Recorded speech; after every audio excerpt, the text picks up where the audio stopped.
Assalamualaikum warahmatullahi wabarakatuh. Bismillah, alhamdulillah, wala haula wala quwata illa billah. Rabbi syrahli sadri wa yassirli amri wahlul 'uqdatam min lisani yafqahu qawli, amma ba'du. Pemirsa Kompas TV Jambi yang dirahmati Allah, mari kali ini kita sama-sama sejenak untuk merenungi diri, sejenak untuk menambahkan ilmu kepada diri, sejenak untuk menambah bekal di dalam nanti kita menghadap Allah Subhanahu wa ta'ala. Karena setiap orang setiap orang yang beriman itu dituntut untuk beramal. Itulah kenapa di dalam Al-Quran sering sekali iman dan amal itu selalu bebarengan. Innalladzina amanu wa amilus solihati. Sesungguhnya orang-orang yang beriman dan beramal soleh. Iman saja tidak cukup kalau tidak beramal. Oleh karena itu, seorang yang beriman ya mesti harus dibarengi dengan amal. Dan orang yang beramal kalau tidak dibarengi dengan iman, itu juga tidak ada gunanya sama sekali. Dan beriman, beramal itu juga bisa tidak berguna kalau tidak dibarengi dengan ikhlas. Oleh karena itu, kali ini mari kita bahas bersama-sama. Bismillahirrahmanirrahim. Qala al-faqih rahimahullah.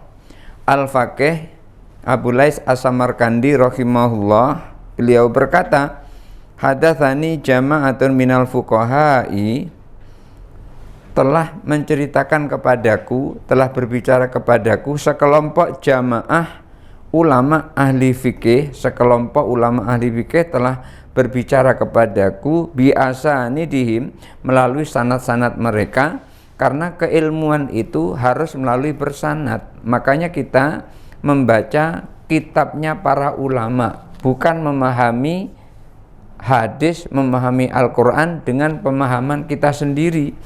Karena bisa jadi otak kita belum nyampe ke situ, akal kita belum nyampe ke situ. Itulah perlunya kita memerlukan bimbingan para ulama. Nah, di sini beliau menyampaikan sekelompok ulama, jamaah ulama telah menceritakan kepada beliau melalui sanad-sanad mereka, dengan sanad-sanad mereka, yaitu an Uqbah bin Muslim, dari Uqbah bin Muslim, an Sumair al-Asbahi, dari Sumair al-Asbahi, hadasahu annahu dakhalal Madinata. Ia menceritakan bahwasanya ia pernah masuk ke kota Madinah yang sekarang disebut Madinah Al-Munawwarah, dulu disebut dengan Yasrib. Beliau masuk ke kota Madinah. Apa yang terjadi di sana? Faida huwa birajulin qad ijtama alaihin nasu.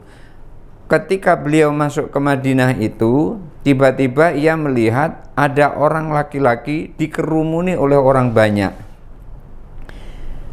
Satu orang, kanan kiri, depan belakang, ramai sekali orang berada di hadapannya, dikelilingi oleh orang banyak. Ya mirip-mirip kayak di pasar kalau ada orang jual jamu gitu, dikelilingi oleh orang, tapi ini bukan jual jamu.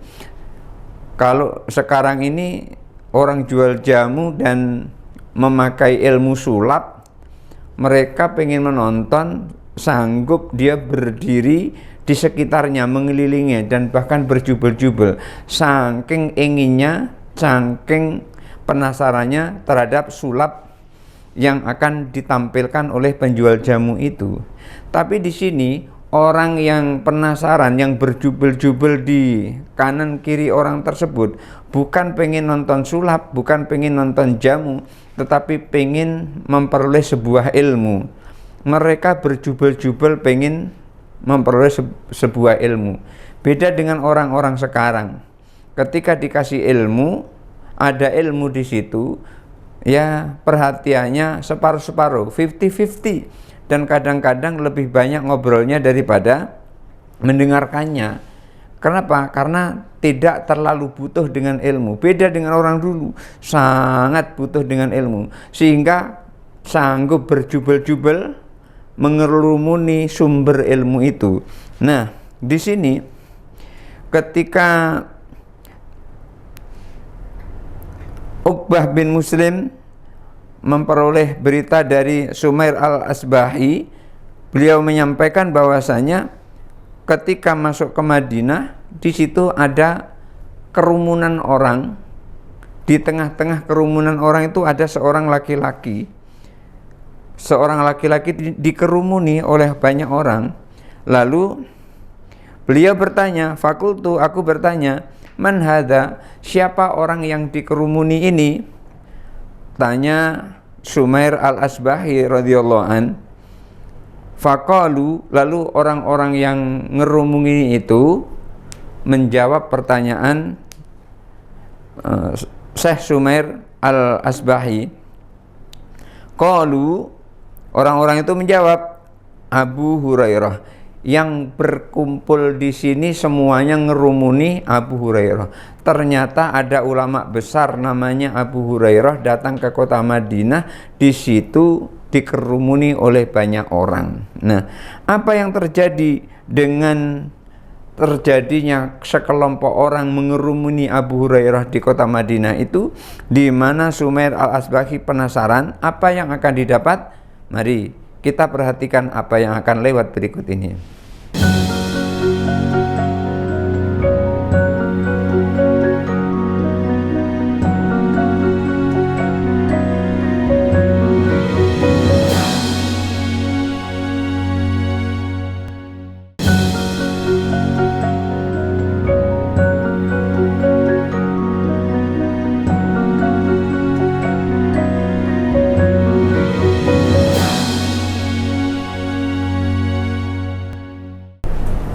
Pemirsa Kompas TV Jambi yang dirahmati Allah, begitu orang-orang berkumpul mengerumuni Abu Hurairah radhiyallahu an, setelah Sumair al-Asbahi mengetahui hal itu, lalu beliau memberanikan diri dengan segala kekuatannya untuk mendekati sumber ilmu itu, yaitu Abu Hurairah radhiyallahu an. Maka beliau sampaikan, fadanautu minhu, aku mendekati Abu Hurairah radhiyallahu an, wa huwa yuhadditsun nasa. Pada saat aku mendekati Abu Hurairah radhiyallahu an, beliau sedang berbicara dengan banyak orang yang ada di sekelilingnya itu. Falamma sakata, ketika Abu Hurairah sudah mulai diam dari berbicaranya karena telah menyampaikan sesuatu kepada sekelompok orang, wa khala, kemudian kelompok orang itu mulai sepi, satu persatu sudah mulai mundur lantaran sudah memperoleh ilmu dari Abu Hurairah radhiyallahu an. Ya, semacam kita lah ketika mengikuti sebuah pengajian itu adalah mengkaji sebuah ilmu khusus seperti pengajian sebuah kitab. Kemudian selesai pengajian, satu persatu pulang meninggalkan pengajian itu. Demikian juga yang terjadi pada Abu Hurairah. Setelah selesai menyampaikan ilmu dari Rasulullah SAW, orang satu persatu mundur pulang kembali ke tempatnya masing-masing. Maka pada saat sudah sepi seperti itu, Sumair al-Asbahi mendekati Abu Hurairah radhiyallahu anhu. Qultu lahu, lalu Sumair al-Asbahi mengatakan, qultu lahu, aku bertanya kepada Abu Hurairah radhiyallahu anhu, Angsudukallaha, aku berlindung kepada Allah. Memulai pertanyaannya seperti itu beliau. Angsudukallah, aku berlindung kepada Allah. Hadasani hadisan sami'tahu minar Rasulillahi sallallahu alaihi wasallam wa hafadtahu. Ceritakan kepadaku sebuah hadis yang engkau terima dari Rasulullah sallallahu alaihi wasallam dan yang engkau hafal dari Rasulullah sallallahu alaihi wasallam. Ternyata Sumair al-Asbahi ini juga ingin memperoleh ilmu dari Abu Hurairah radhiyallahu an, di mana beliau bersumpah dulu, minta perlindungan dulu kepada Allah. Beliau menginginkan sebuah hadis yang diterima oleh Abu Hurairah dan yang dihafal oleh Abu Hurairah akan disampaikan kepadanya. Haddasaka bihi wa 'allamtahu. hadis yang engkau terima dan yang engkau ketahui. Jadi Sumair al-Asbahi ini mendekati Abu Hurairah untuk memperoleh sebuah hadis yang didengar oleh Abu Hurairah, yang dihafal oleh Abu Hurairah, yang diceritakan oleh Nabi SAW dan yang diketahui oleh Abu Hurairah radhiyallahu anhu. Faqala Abu Hurairah, lalu Abu Hurairah menjawab dari pertanyaan Sumair al-Asbahi ini, di mana Sumair al-Asbahi meminta hanya hadis yang diterima dari Rasulullah, yang didengar dari Rasulullah, yang disampaikan oleh Rasulullah kepadanya, dan hadis itu yang telah ia kuasai. Karena kalau tidak menguasai nanti bisa salah menyampaikannya. Maka Abu Hurairah menjawab pada saat itu, "Uqud, duduklah kamu." Sumair al-Asbahi diperintahkan oleh Abu Hurairah untuk duduk. "Uqud, duduklah kamu. Lau haditsaka bihadisin hadatsanihi Rasulullah sallallahu alaihi wasallam." Saya akan ceritakan sebuah hadis kepadamu, saya akan sampaikan sebuah hadis kepadamu, di mana hadis itu yang Rasulullah sampaikan kepadaku. Abu Hurairah menyampaikan kalau ia memperoleh hadis dari Rasulullah, dan ia berjanji akan menyampaikan hadis ini kepada Sumair al-Asbahi. Lalu beliau menambahkan penjelasan, ma'ana ahadun ghairi wa ghairuhu. Pada saat Rasulullah menyampaikan hadis ini, tidak ada kecuali aku dan beliau, Rasulullah SAW. Artinya pada saat hadis ini disampaikan kepadaku, hanya kami berdua, yang lain tidak ada. Artinya yang tahu hanya Abu Hurairah dan Rasulullah SAW. Walaupun demikian, kebiasaan Rasulullah itu adalah ketika menyampaikan sebuah hadis kepada sahabat, beliau perintahkan supaya hadis ini disebarkan kepada orang lain, kepada sahabat-sahabat yang lain yang tidak hadir pada saat itu. Bukan dipendam sendiri, apalagi ketika ditanya tidak mau menjawabnya, disembunyikan sendiri. Maka orang yang seperti ini ditanya tentang ilmu kemudian terus menyembunyikannya, maka ada hukumannya. Man su'ila an ilmin, siapa yang ditanya tentang ilmu fakatamahu, lalu ia menyembunyikan ilmu itu, tidak mau menyampaikannya, aljamahullahu bilijamin min narin yaumal qiyamah, nanti ia akan dikekang dengan kekangan api neraka pada hari kiamat. Itu ancaman Rasulullah, orang yang ditanya ilmu tapi tidak mau menjawabnya padahal dia tahu, tidak mau menjawabnya. Maka orang yang punya ilmu ketika ditanya, kewajibannya adalah menjawab pertanyaan itu sesuai dengan ilmu yang dia tahu, supaya tidak terkekang oleh api neraka nanti di hari kiamat. Nah, maka Abu Hurairah pada saat itu yang hanya ada dia dan Rasulullah, maka ilmu ini yang diketahui, yang mengetahui hanya Abu Hurairah saja. Tapi Rasulullah sudah pesan supaya diberitakan atau disampaikan kepada yang lain. Ketika Abu Hurairah menyampaikan seperti itu, duduklah kamu, aku akan ceritakan sebuah hadis kepadamu yang pada saat itu hanya aku dan Rasulullah yang ada. Lalu bagaimana kejadian berikutnya setelah Abu Hurairah menyampaikan itu? Mari kita lihat satu yang lewat ini.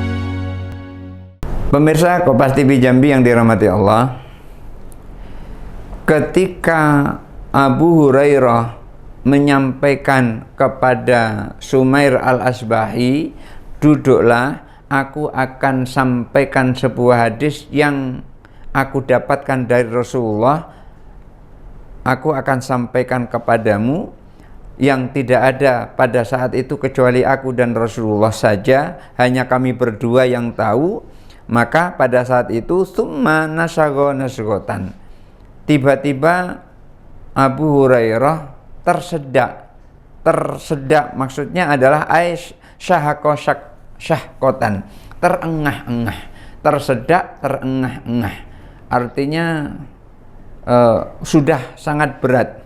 Fakharra maghsyiyan alaihi. Kemudian setelah ia tersedak dan terengah-engah itu, tiba-tiba beliau tersungkur dan pingsan. Baru menyampaikan sebuah hadis, tersungkur dan pingsan. Famakatha alaihi qalilan. Maka beliau berdiam sejenak. Beliau pingsan sejenak, hanya sebentar pingsannya. Tsumma afaqa. Setelah pingsan sebentar, beliau bangun kembali. Maksudnya sadar dari pingsannya. Wa masaha wajahu. Lalu ia mengusap mukanya gitu. Semacam orang bangun dari tidur gitu. Orang pingsan ya, kan biasanya kayak orang bangun dari tidur. Setelah pingsan sebentar kemudian sadar, beliau mengusap wajahnya. Faqala, lalu beliau mengatakan kepada Sumair al-Asbahi setelah dia pingsan, lau haditsannakum bihaditsin hadatsanihi Rasulullah sallallahu alaihi wasallam. Ia mengulang, aku akan ceritakan kepadamu sebuah hadis di mana hadis itu aku dapati dari Rasulullah sallallahu alaihi wasallam. Setelah mengucapkan itu, apa yang terjadi? Tsumma nasghatan ukhra. Lalu beliau pingsan sekali lagi. Famakatha tawilan. Kali ini beliau pingsan agak lama sedikit. Yang pertama tadi pingsannya sebentar, kemudian bangun, ngusap muka. Kemudian yang kedua ini pingsan agak lebih lama dari yang sebelumnya. Tsumma afaqa. Setelah pingsan agak lebih lama, beliau mulai sadar lagi. Wa masaha wajhahu. Beliau mengusap wajahnya seperti yang pertama kalinya. Faqala, setelah mengusap wajahnya, beliau menyampaikan, lau haditsannakum bihaditsin hadatsanihi Rasulullah sallallahu alaihi wasallam. Sekali lagi dia menyampaikan, aku akan ceritakan kepadamu tentang sebuah hadis yang aku terima dari Rasulullah sallallahu alaihi wasallam. Begitu mengucapkan seperti yang pertama ia ucapkan, tsumma nasghatan ukhra. Pingsan lagi beliau itu. Famakatha tawilan. Kali ini pingsannya agak lebih lama dari sebelumnya. Tsumma afaqa. Setelah pingsan agak lebih lama dari sebelumnya, kemudian beliau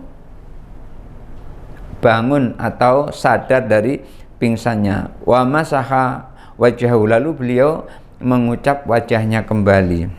Faqala, lalu beliau menyampaikan, hadatsani Rasulullah sallallahu alaihi wasallam. Aku diberi hadis oleh Rasulullah sallallahu alaihi wasallam. Faqala, lalu beliau mengatakan, hadis ini adalah hadis yang disampaikan oleh Abu Hurairah terhadap orang yang bertanya tadi. Innallaha tabaraka wa ta'ala idza kana yaumul qiyamati yaqdi baina khalqihi.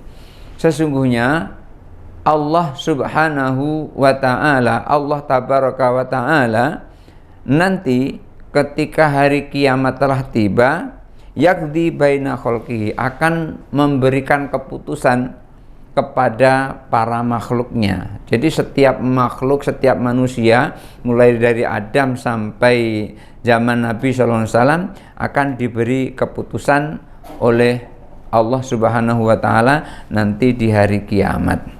Nah, pada saat itu fakullu ummatin jasiyatun. Pada saat itu setiap manusia semuanya berlutut di hadapan Allah subhanahu wa ta'ala. Fa'awwalu man yud'a rajulun qad jama'al qur'ana. Yang pertama sekali nanti di hari kiamat yang akan dipanggil adalah seorang laki-laki atau orang yang menghafal Al-Qur'an. Jama'al qur'ana, mengumpulkan Al-Qur'an, maksudnya adalah orang yang menghafal Al-Qur'an. Warajulun qatala fi sabilillahi, dan orang laki-laki yang terbunuh di jalan Allah, artinya syahid, orang yang syahid. Warajulun katsirul mali, dan yang ketiga adalah orang yang banyak hartanya. Jadi nanti ketika datang hari kiamat, Allah akan memanggil 3 orang.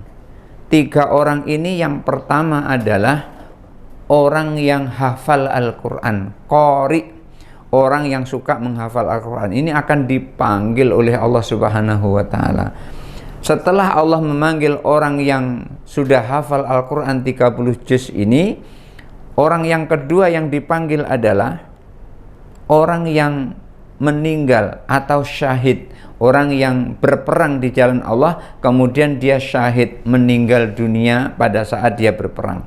Kemudian orang yang ketiga adalah yang dipanggil orang yang banyak hartanya, orang yang punya banyak duit. Nanti mereka bertiga ini akan dipanggil pertama sekali, akan dipanggil secara berurutan, mulai dari penghafal Al-Quran, kemudian orang yang syahid di jalan Allah, kemudian orang yang telah mengumpulkan banyak harta. Jadi orang yang hafal Al-Quran itu juga ada pertanggungjawabannya. Orang yang syahid meninggal di jalan Allah, orang yang berperang syahid itu juga ada pertanggungjawabannya, dan juga orang yang banyak harta itu juga akan memperoleh pertanggungjawabannya. Barangkali itu saja dulu yang bisa sampaikan, kurang lebihnya mohon maaf. Wallahul muwaffiq ila aqwamit thoriq. Wassalamualaikum warahmatullahi wabarakatuh.